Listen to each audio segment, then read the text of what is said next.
ये जो मन है ना, ये भगवान ने इसकी रचना की है। इंद्रियाणाम मनश्चास्मि, कह रहे इंद्रियों में मैं मन हूं, और त्रिगुण माया का इसमें भरा हुआ पूरा पॉइजन जहर है। आप देखो मन छोड़ के गंदी बात में ही जाएगा, नहीं जाएगा। ये नहीं कि अच्छी बात में नहीं जाता, अच्छी बात में लगाओ तो लगेगा, और वो भी थोड़ी देर, और बुरी बात में लगाने की जरूरत नहीं। आराम से इसका स्वभाव रचना ऐसी रची गई। अब यही गेम रखा गया है कि अब इसकी गति को रोको, अंतर्मुख करो, भगवदाकार करो, तो तुम्हें इनाम मिलेगा, त्रिभुवन पर विजय प्राप्त कर लोगे। वो अद्भुत आनंद अंदर ही मिलेगा, किसी से कहने की जरूरत नहीं, आनंद मगन हो जाओगे। और उसी आनंद की खोज देखो, जब हमारा मन कहता है इस शरीर को भोग लें, इस वस्तु को भोग लें, अमुक, देखो सब अपने घर के जैसे बैठे हैं, क्या उसके भोगने के बाद मन को शांति मिलती है? थोड़ी देर के बाद फिर एक नया संकल्प बनता है, फिर एक नई, मतलब हमारी खोज अधूरी रही। वो नहीं मिला जो मैं सोच रहा था। सोचने में जैसा सुख मिलता है वैसा ना भोगने में नहीं मिलता, चाहे वो भोजन हो, चाहे वो दृश्य हो, चाहे वो कोई क्रिया हो। आप देखना, जो मन हमें सोचवा के पागल बनाता है, और जब हम उस पे जाते हैं तो वो चीज हमें नहीं मिलती है। तब लगता है कि वो यहां नहीं, शायद यहां हो, यहां नहीं, शायद यहां हो। ऐसे भटकते पूरा जीवन व्यतीत हो जाता है। बुद्धिमान वो है जो 2-4 कदम में ही लौट आवे कि गलत दिशा में जा रहे हैं, पर हम पूरा जीवन चलते रहते हैं, लौटने की बात ही नहीं आती।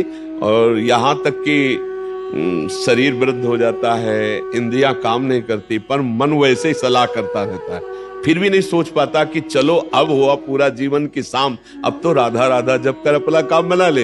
लेकिन नहीं, बूढ़ा है फिर भी शराब पीता है, बूढ़ा है फिर भी गंदी बातें देखता है, बूढ़ा है फिर भी गंदी चेष्टाएं करता है, बूढ़ा है फिर भी नहीं सोच रहा कि मुझे मरना है और भगवत प्राप्ति का अब की उपाय कर लूं, इतना जीवन रह गया। ये क्या है? ये मन का केवल खेल है। वो अपने मन के गेम में फंस गया, निकल नहीं पा रहा है। अच्छा, इसमें ये हो कि चलो मन सुखी रहेगा, तो भी नहीं। आप जितना गलत करते जाओगे उतना वो नकारात्मक सोचे पैदा करता चला जाएगा, और उसका परिणाम यह आएगा कि आपको डिप्रेशन में पहुंचा देगा। मतलब किसी भी तरह से इस चैन नहीं लेने देगा। तो इसको लाना तो भगवान की शरण में पड़ेगा, तभी शांति मिलेगी, तभी सुख। बहुत गंदा, बहुत गंदा, बहुत नीच है, और ये बहुत उत्तम है। ये अगर सही रास्ते को पा जाए तो दूसरे के लिए अपने प्राण दे सकता है, परहित के लिए अपने प्राण दे सकता है, ये भगवान से मिला सकता है, ये सब सुख दे सकता है। बस इसको गलत ढंग से जो प्रयोग होना शुरू हुआ है, इसका ये बंद कर दे, वही बहादुर है। देखो, विरक्त मार्ग एक अलग होता है, लेकिन गृहस्थी में तो एक धर्म पूर्वक विषय सेवन की मर्यादा है ना। तो आप धर्म पूर्वक देख लो। अगर आपको अपनी पत्नी में, अपने पति में सुख नहीं मिला तो विश्व में कहीं सुख नहीं मिलेगा, क्योंकि है नहीं, तो आपको सीमित हो जाना चाहिए ना। लेकिन ऐसा नहीं होता, हम धर्म विरुद्ध बढ़ते चले जाते हैं, जो हमारा पाप बनता जाता है और हम क्लेशित होते जाते हैं।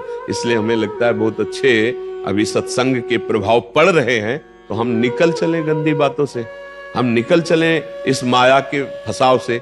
नहीं तो धोखा ही धोखा, पूरी जिंदगी व्यतीत हो जाती है। भोगते भोगते हर इंद्रियां सब नष्ट होती जा रही, फिर भी भोग इच्छा, ये है क्या? समझो ना, पूरा जीवन हमको बेवकूफ बनाया जा रहा है। गौर से देखो, पूरा जीवन नहीं बेवकूफ बनाया जा रहा। एक बार और देख लेते हैं, इसमें हमारा पूरा जीवन जा रहा है। सुख तो नहीं मिला, पर एक बार ऐसे देखते हैं, शायद इस पद्धति से देखते हैं, ऐसे भोजन बनाते हैं, ऐसे ये भोगते हैं, ऐसे ये देखते हैं, ऐसा फंसाव करके रोज हमको गिराता है, रोज हमको मन भ्रष्ट करता है। कभी नहीं कहता कि एक बार भगवान से मिलूं क्या, कभी उसका मन नहीं होता। इसको तो जबरदस्ती लगाना पड़ता है। इसको भगवान में लगाने के लिए भी भोगों का प्रलोभन देना होता है, तब ये भगवान में लगता है धीरे धीरे। ये भोगी मन भगवान में भी लगने के लिए तैयार, तो भोग के लिए देखो, भगवान को मना लोगे ना तो बढ़िया व्यवस्था बन जाएगी। चक, जो चाहोगे सब हो जाएगा, जो चाहेंगे भगवान दे दे। बहुत मन बेवकूफ बनाता है, इसलिए हमें लगता है मन की बेवकूफी से बचना चाहिए। एक आया था भगतला, उसने कहा भगवान से मैं भजन करूंगा, सब करूंगा, लेकिन 1 लाख सुंदरियां स्त्रियां चाहिए। अब गजब का दिल है तेरा, गजब का दिल है यार। जिनके एक है ना, तो वो कभी कभी एकांत में ऐसे बैठ के बैठते हैं। तो इसीलिए मन की कहीं में मत रखो, बहुत बड़ा भूत है, ये परेशान कर देगा, नष्ट कर देगा। इसे सतमार्ग में लाओ, भगवत मार्ग में लाओ, तभी आनंद की। इसकी केवल चाल है, ये नहीं ये नहीं ये, वो है कहीं नहीं। पक्का समझ लीजिए। ये हमारे को भ्रम पैदा करता, कुछ नहीं है। नाम जप करो, सत्संग करो, धर्म पूर्वक विषय भोगो, हम मना नहीं करते, एक उसे सीमा में रख के भोगो धर्म में। तो उससे क्या होगा, तुम्हें घृणा हो जाएगी। धर्म पूर्वक विषय भोगने से घृणा हो जाती है कि यार, और जो ये व्यसन करके और फिर इधर उधर मन, तो पाप के कारण बुद्धि ठीक निर्णय नहीं देती और बुढ़ापे तक पापाचरण, फिर दुर्गति को प्राप्त होते हैं। अभी समय है, अभी मन को समझा लो, मन को समझ। यही 5 भोग है, शब्द, स्पर्श, रूप, रस, गंध। इसी में मनुष्य फंसा है और इन्हीं भोगों से हमारी दुर्गति हो जाती है। बोलो अभी तक फाइनल में अगर बोला जाए तो अभी तक क्या है अपने पास? कोई अनुभव है क्या? बस एक ही है कि एक बार और चांस मिल जाए, बस किसी भी विषय का, मतलब किसी भी विषय का। मन में हर बार ये रहता कि अब की बार, लेकिन कभी अब की बार पूरी ही नहीं हुआ। तो इसको रोकना जरूरी है कि भजन, साधन, धर्म पूर्वक विषय सेवन और समाज की सेवा। कभी एक बार ऐसा करके देखना, कोई बूढ़ा ऐसा भूखा प्यासा फुटपाथ में पड़ा हो और उसको कभी अपने घर लाना, नहलाना, धुलाना, कपड़े पहनाना और भोजन पवाना। फिर वो जब तुम्हारी तरफ देखेगा तो तुम्हें जो सुख होगा वो जिंदगी में किसी भी भोग में नहीं मिला होगा। आप लिख लेना हमारी बात। कभी कोई बीमारी से तड़प रहा हो, किसी के सेवा का वहां कोई अवसर नहीं है और आप सेवा का अवसर देकर उसे आप स्वस्थ करो, आप अस्पताल ले जाओ, फिर जो आपको सुख मिलेगा हम आपको कैसे बताएं। वो भगवान का आशीर्वाद होता है। जब कोई बूढ़ा, कोई बीमार, कोई असहाय, और जब आप उसकी सहायता करते हो तो उसके हृदय से जो आशीर्वाद, वो सुख जो मिलता है। जैसे हम आपको एक दिन करके देखना, तुम अपना भोजन बढ़िया जो है कोई ऐसे भूखे को खवा देना जो भूखा बैठा हो, और ऐसे जल्दी जल्दी, और आप देखो उसको पाते हुए, और उस दिन आप वो भोजन ना पाओ, उसे पवा दो, तो आपको जो सुख मिलेगा वो 56 प्रकार के भोग पाने में भी कभी सुख नहीं मिला होगा। वो सुख परहित करने से, दूसरे को सुख पहुंचाने से जो हृदय शीतल होता है वो कभी किसी से नहीं होता। इसलिए मानव जीवन के लिए मन को थोड़ा विरुद्ध जो चलने वाला है उसके विरुद्ध आप बनो, उसे सतमार्ग में लगाओ। अब देखो आजकल ऐसी बुद्धि बिगड़ गई कि अपने पूज्य माता पिता को ही बच्चे दुख दे रहे हैं, डंडा थप्पड़ मारना। क्या यार, आज के जवान ने माता पिता के साथ ऐसा व्यवहार करते हैं। अगर थोड़ा भी अध्यात्म से जुड़े होते तो मुझे लगता है शायद ऐसा नहीं करते, नहीं ना। धर्म से जुड़े होते, अध्यात्म से जुड़े होते, ऐसे माता पिता तो भगवान होते हैं। उनकी आंखें नहीं, उनको नहलाओ धुलाओ, किसी मंदिर जाने की और जरूरत नहीं, उनको भोग लगाओ, उनको पवाओ, उनका जो आशीर्वाद है लोक परलोक तुम्हारा सब बना देगा। लेकिन जब अध्यात्म से नहीं जुड़े तो लगता है कौन उनको, ये क्या है? ये है मन का वो पापी मन। देखो कैसे पाप कराता है, कैसे निगेटिव चलाता है कि अब ऐसे पुत्रों की क्या दुर्गति होगी।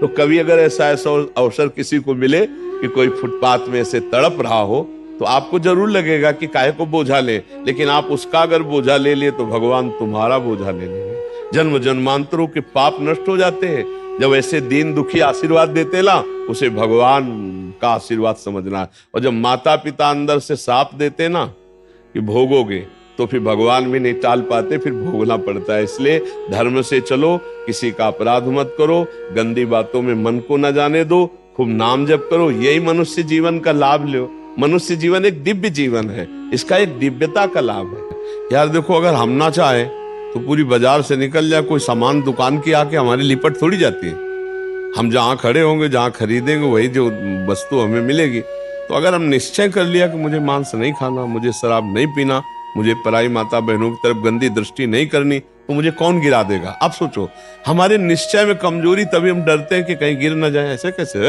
हाँ, कुछ कमियां ऐसी होती हैं जिससे अहंकार का नाश किया जाता है। जैसे आवाज आता है ना कि हम जितेंद्री, हम ऐसे भगवान को अहंकार पसंद नहीं तो छोड़ देते। देखो जितेंद्रियता करके, तब जब रोता है कि प्रभु मैं तो नीच किसी काबिल नहीं, तब भगवान फिर उठा लेते हैं। नाम जप करो तब मजबूत ब्रेक लग जाएगी। कोई कैसे गिरा सकता है? कैसे गिरा सकता है? नहीं गिरा सकता। बात मान ली, बस हो गया, हो गया। बात मानने से होता है।